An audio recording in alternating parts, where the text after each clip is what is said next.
I trusted him. That was the last clear thought I had before the room turned on me. My boss, Thomas Reed, sat at the head of the table, calm, composed. Hands folded like this was just another routine meeting. But it wasn't. This was an ambush. You signed off on the rollout, Evan, he said, voice steady. The failure traces back to your approval. Every head turned toward me. I didn't approve that, I said, my voice already cracking. I flagged issues weeks ago. Thomas didn't even look at me. He slid a printed report across the table. My name was on it. Approval stamp. Time stamp. Everything. That's not possible, I whispered. My coworker, Jared Collins, leaned back in his chair. Dude, we trusted you. That hurt more than anything Thomas said. I have emails, I said louder now. I warned about this. I never signed off. Thomas finally looked at me. Not angry. Not surprised. Disappointed. I've been covering for you, Evan, he said. But this is too big. Covering for me? My chest tightened. What are you talking about? He shook his head slowly, like I'd let him down. We all make mistakes, he said. But accountability matters. And just like that, it was decided. Not one person questioned him. Not one person defended me. The meeting ended with leadership saying they'd review next steps. Translation, I was finished. As I walked out, Thomas stopped me at the door. Quietly. So no one else could hear, he said. I told you I had your back. Then he added, almost like a warning, but you should have trusted me to handle things my way. That was the moment I knew something was very, very wrong. 3 months earlier, Thomas Reed felt like the best thing that had ever happened to my career. I had just left a job that burned me out. Long hours, no recognition, constant pressure. When Thomas hired me, he didn't just offer a position. He offered trust. I see leadership in you, he told me during my first week. No one had ever said that to me before. He gave me space, let me lead projects, brought me into meetings I wasn't supposed to be in yet.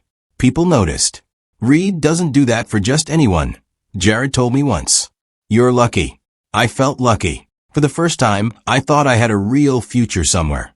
Thomas would check in late, sometimes after hours. You good? He'd ask casually. And I'd tell him everything, project concerns, team issues, even small doubts. He listened. Or, at least, I thought he did. Looking back, I realized something. He wasn't just listening. He was collecting. Because every concern I shared, every hesitation, every problem I pointed out, those were the exact things that would later be used against me. But back then, I didn't see it. Back then, I thought I had a boss who believed in me. And I believed in him. The project was called Northbridge. It was supposed to be simple. A system update. Tight timeline, but manageable. Until it wasn't. From day one, things fell off. The data didn't line up. The integration plan had gaps. And worst of all, deadlines kept getting pushed forward, not back. Something's wrong here, I told Thomas. He nodded. I trust your instincts. Keep digging. So I did. Late nights. Extra checks. I found multiple risks, ones that could cause serious failure if ignored. I documented everything. Sent emails. Flagged concerns. And every time, Thomas responded the same way. Good catch. I'll handle it. That phrase again. I'll handle it. Weeks passed. Pressure increased. Leadership wanted results. Then one day, Thomas came to my desk. We're moving forward, he said. Need your approval to keep things on track. I'm not comfortable with that, I said immediately. He smiled. Calm. Reassuring. I'll take responsibility, he said. Just trust me. I hesitated. That hesitation would cost me everything. Because I didn't approve it. Not then. Not ever. And yet somehow, my name ended up on the final sign-off. After the meeting, I went straight to my desk and opened my email. I needed proof. My hands were shaking as I searched through threads. There it was. The email where I clearly stated, I cannot approve this rollout under current conditions. I exhaled. Relief. But then I noticed something strange. There was a reply from Thomas that I didn't remember seeing before. Thanks, Evan. Approval noted. Moving forward. What? My stomach dropped. I scrolled back. The thread looked edited. My original message was still there, but the context felt wrong. like pieces had been rearranged. I checked the timestamp. It didn't match. "Hey," Jared said, leaning over. "You okay?" I turned my screen toward him. "Does this look right to you?" He scanned it, shrugged. "Looks normal." "No," I said. "It's not." But the more I tried to explain it, the more I sounded desperate. And that's when it hit me. If this email looked normal to everyone else, then whatever happened, it was done carefully, deliberately. This wasn't a mistake. Someone had changed something. And there was only one person who had both the access and the motive. The next few days were worse than the meeting. No one said anything directly, but I felt it. The looks, the silence when I walked into a room. People stopped looping me into conversations. Even Jared kept his distance. I went to Thomas. "I need to understand what happened," I said. He sighed, like this conversation was exhausting him. "Evan, I tried to protect you." That word again. Protect. "You told leadership I approved something I didn't," I said. He shook his head. "That's not how they see it. I have proof." He leaned forward, lowering his voice. "You need to stop digging." I froze. "Excuse me." "For your own good," he said. "This can get worse." "Worse? What are you saying?" He looked at me, really looked at me this time. Not as a mentor. Not as an ally. As a liability. "I'm saying," he said slowly, "you don't want this to go further." That was the moment something shifted inside me. Fear turned into something else. Not anger. Not yet. But clarity. Because if he was warning me to stop, that meant there was something worth finding. I couldn't trust emails anymore. So I went deeper. Every system we used had logs, access records, edits, timestamps. You couldn't fake everything. Or, at least, I hoped you couldn't. I stayed late that night, long after everyone left. Pulled up the approval system. Searched my name. There it was. Approval logged. But something stood out. The access location. It wasn't for my workstation. It wasn't even for my usual login area. It came from a remote admin terminal. My heart started racing. Only a few people had access to that. Thomas was one of them. I leaned back in my chair, staring at the screen. This was it. Proof. Not complete, but enough to raise questions. Enough to defend myself. Or so I thought. Because as I copied the logs, the screen flickered. And suddenly, the record was gone. I froze. Refreshed the page. Nothing. The log I had just seen disappeared. "Not possible," I muttered. I checked again. Different filters. Backup views. Gone. That's when I noticed something else. A small notification in the corner of my screen. Session monitored. My stomach dropped. Someone was watching my access in real time. I closed everything immediately. Too late. My phone buzzed. Unknown number. I answered. "Evan." It was Thomas. "You're working late." My chest tightened. "Just catching up." A pause. Then softly. "You should go home." Not a suggestion. A warning. "I will," I said. "Good," he replied. "Get some rest. You've been under a lot of stress." The call ended. I sat there, staring at my reflection in the dark screen. This wasn't just office politics anymore. He was actively covering something up. And now, he knew I was looking. The next morning, someone approached me in the break room. Rachel Kim. Quiet. Sharp. Worked in compliance. "We barely talked before. Can we speak?" she said. Something in her tone made me nod. We stepped outside. "I saw what happened in the meeting," she said. "Then you know I didn't." "I know something's off," she interrupted. That caught me off guard. "I've been reviewing system logs," she continued. "Routine audit." My heart started pounding. "And," she hesitated, "some records don't match." I stared at her. "You mean altered?" She didn't say yes. But she didn't say no. "You need to be careful," she said. "If this is what I think it is." "What?" She looked around before answering. "You're not the first." "What do you mean I'm not the first?" I asked. Rachel crossed her arms. "Two people before you," she said. "Different teams. Same pattern." My head spun. "What pattern?" "Blame shifts," she said. "Project failures pinned on one person." "And they both left," she said quietly. "Fired." She shook her head. "Resigned." That didn't make sense. Why would they just walk away? Rachel looked at me, serious. Because they couldn't prove anything. That hit hard. And you think this is connected to Thomas? She didn't answer directly. But she didn't need to. Why tell me? I asked. Because you're digging, she said. And that makes you a target. I swallowed. What do I do? For the first time, she hesitated. Then she said something I didn't expect. Don't fight him yet. I frowned. What? You're not ready, she said. If you push now, you lose. That didn't sit right with me. I can't just sit back. She leaned in slightly. Then don't sit back, she said. Prepare. That word stuck with me. Prepare. For the first time since the meeting, I stopped reacting and started thinking. If Thomas had done this before, he knew how to stay protected, which meant I needed more than suspicion. I needed proof that couldn't be erased, that couldn't be explained away. So I started small, saved everything, took notes, tracked conversations. I didn't confront him again, didn't push. I played quiet, and that changed how he treated me. He relaxed, started acting normal again, even friendly. Glad you're focusing, he said one day. That's what matters now. I nodded, smiled, played along. But inside, I was watching everything. And then, I found something that changed the entire game. It started with a simple mistake. Or maybe it wasn't a mistake. I was reviewing shared files when I noticed a folder I'd never seen before. Restricted access. But somehow, I could open it. Inside, archived project reports. Old ones. From previous teams. My pulse quickened. I opened one. Then, another. Same pattern. Issues flagged. Warnings documented. And then, final reports showing full approval. From the same person who raised concerns. Just like me. I scrolled faster. There it was. A name. One of the employees Rachel mentioned. His email was included. And just like mine, it didn't match the final report. This was bigger than I thought. Way bigger. Because this wasn't just about one project.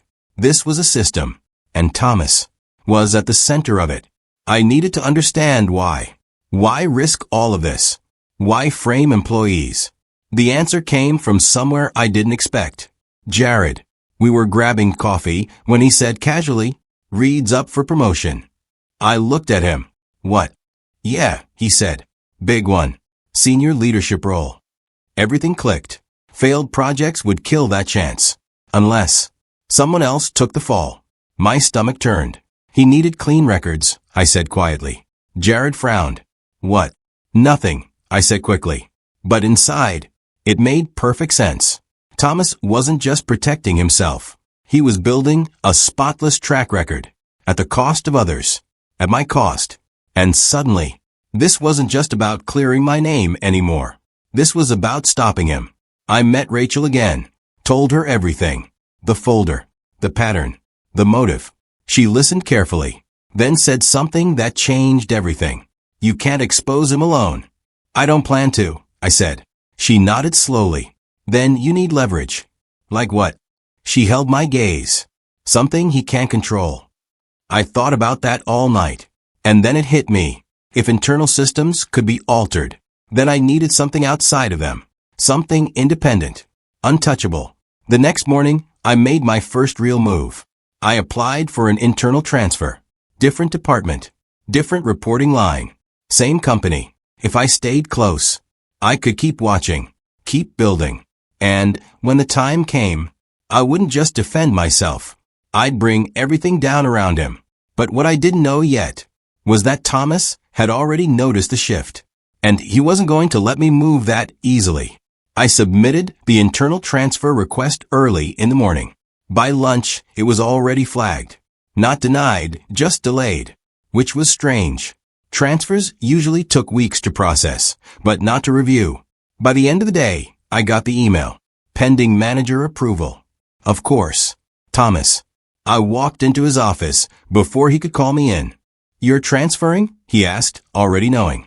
Exploring options, I said. He leaned back, studying me. That's interesting timing. I didn't respond. You know, he said slowly, most people try to fix things before they run. I'm not running. No, he asked. Because it looks like you're stepping away from accountability. There it was again. That narrative. I've done nothing wrong, I said. He smiled faintly. That's not how leadership sees it. I held his gaze. Then maybe I need a team that does. Silence. For a moment, I thought he might approve it just to get rid of me. Instead, he said, I think it's best if you stay where you are, for now. The request didn't move. And just like that, I realized something critical. He wasn't just trying to blame me. He was trying to keep me close. The next week felt like a slow squeeze. More meetings. More scrutiny. Every small task I did was suddenly under review. Double-check your numbers. Make sure you're aligned. Let's not repeat past mistakes. It was subtle, but constant, and always in front of others. Thomas never raised his voice, never accused me directly again. But he didn't need to. He was shaping the narrative. I was unreliable, careless, a risk, and it was working. Even Jared started questioning me again. Just be careful, man, he said one day. It's not looking good. I nodded, played along. But inside, I was tracking everything. Every comment, every shift in tone. Because this wasn't random pressure. It was controlled, measured. He was pushing me to crack, to quit. Just like the others. But I wasn't going anywhere. And that's when Rachel brought me something unexpected. Something that turned the pressure into opportunity. Rachel found me late that evening. I can open a formal audit, she said quietly. I blinked. Just like that. Not exactly, she said. I need a trigger. What kind of trigger? She looked at me carefully. A documented concern from you. I hesitated. If I do that, he'll know. Yes, she said. But it also limits what he can change. That was the trade-off. Expose myself early to protect the evidence. What happens if the audit starts? I asked. Everything gets locked, she said. Logs, records, access trails. That was what I needed. Something he couldn't erase. But it also meant going public. Taking a risk. I thought about the others. The ones who walked away. No, I said finally. Rachel frowned. No. Not yet, I said. She studied me. Then what are you waiting for? I met her eyes. For him to make a bigger mistake. And right then, my phone buzzed. A calendar invite. From Thomas. Subject line. Performance review urgent. The meeting wasn't a review. It was a setup. HR was there. That told me everything. Thomas opened with a calm tone. We've identified ongoing concerns with your performance, Evan. He slid a document across the table. A formal warning. My chest tightened. This is based on what? I asked. Patterns, he said. Missed alignment. Poor judgment. That's not true. HR spoke next. This is your opportunity to respond. I looked at the paper. If I signed it, I accepted the narrative. If I refused, I looked defensive. Thomas leaned in slightly. You can still turn this around, he said softly. That fake support again. I took a slow breath, then said something he didn't expect. I won't sign this. Silence. HR exchanged a glance with him. May I ask why, she said. Because the information is inaccurate, I said clearly. Thomas's expression didn't change. But I saw it. A flicker. Annoyance. Then we'll note your refusal, HR said. The meeting ended quickly after that. But as I stood to leave, Thomas said one thing. Quiet, controlled. You're making this harder than it needs to be. I didn't respond. Because for the first time, I knew something he didn't. And I was about to use it. That night, I made a decision. If internal systems couldn't be trusted, I needed something external. So I documented everything. Not on company systems. Not on work devices. On my own. Timeline. Events. Evidence I had seen. Nothing confidential copied. Just facts. Dates. Patterns. Then I reached out to someone I trusted. An old mentor, David Mercer. He worked in another division. Different chain of command. I didn't accuse anyone. Didn't name Thomas directly. I just asked a simple question. What's the best way to escalate concerns safely? His response came fast. Carefully. Then, let's talk. For the first time, I felt something shift. I wasn't alone anymore. But I also knew, if this moved too fast, Thomas would shut it down. So I kept playing quiet, kept watching, and waited for the moment where everything would align. It came sooner than I expected. Another project started slipping. Different team, different lead, but the same signs. Rushed timelines, ignored warnings. I recognized the pattern immediately. And then, I saw something chilling. Thomas stepping in just like before, guiding decisions, positioning himself, setting the stage. I watched closely, and this time, I didn't intervene. I documented everything. Because if this played out like Northbridge, there would be another scapegoat, another fall. And that was exactly what I needed. Proof in real time. But then, something unexpected happened. The new project lead came to me, concerned, asking for advice. And suddenly, I had a choice. Stay silent and let it happen, or step in and risk everything too early. I couldn't let it happen again, not to someone else. So I helped him, carefully. I told him to document everything, to send clear emails, to avoid verbal approvals, to protect himself. I didn't mention Thomas, but I didn't need to. The pattern was enough. He followed my advice, and that changed everything. Because when the project started to fail, there was a paper trail, clear, detailed, untouchable, and for the first time, the blame didn't land cleanly. Leadership started asking questions, real ones. Thomas still tried to control the narrative, but this time, it wasn't sticking, and I saw it. The first crack in his control. But cracks can go both ways. Because now, he knew someone had interfered. And there was only one person it could be. He came to me that afternoon. No pretense this time. "You've been busy," he said. I didn't answer. "You think I don't see what you're doing?" I met his gaze. "I'm doing my job." He stepped closer, lowered his voice. "You're crossing a line." "No," I said calmly. "I'm following process." That hit him. Because he couldn't argue with it. "Not directly. This won't end the way you think," he said. "Maybe not," I replied. "But it's already changing." Silence. For the first time, he didn't have an immediate response. And that told me everything. He wasn't in full control anymore. But he wasn't done either. Because as he walked away, he made one last move. One I didn't see coming. And it almost worked. The email hit leadership the next morning. From Thomas. Subject line. Escalation. Pattern of disruption. It was about me. He framed everything. My refusal to sign. My involvement in the new project. My lack of alignment. He was trying to flip the story. Make me the problem again. But this time, I was ready. Because the moment that email went out, Rachel triggered the audit. Full system lock. No changes. No deletions. Everything frozen. Leadership couldn't ignore it now. They had two conflicting narratives. And only one way to resolve it. Investigation. Formal. Structured. Unavoidable. Thomas had forced the timing. But he didn't realize. He had just walked straight into the trap. The audit moved fast. Faster than anyone expected. Because the patterns were clear. Multiple projects. Similar outcomes. Same access points. Same approvals. All tied back to one place. Leadership called a full review meeting. Everyone was there, including me, including Thomas. Rachel presented first. Calm. Precise. Here is the timeline. She walked them through everything, step by step. Then came the system logs. Locked records. Unchanged. Uneditable. Showing access from admin terminals.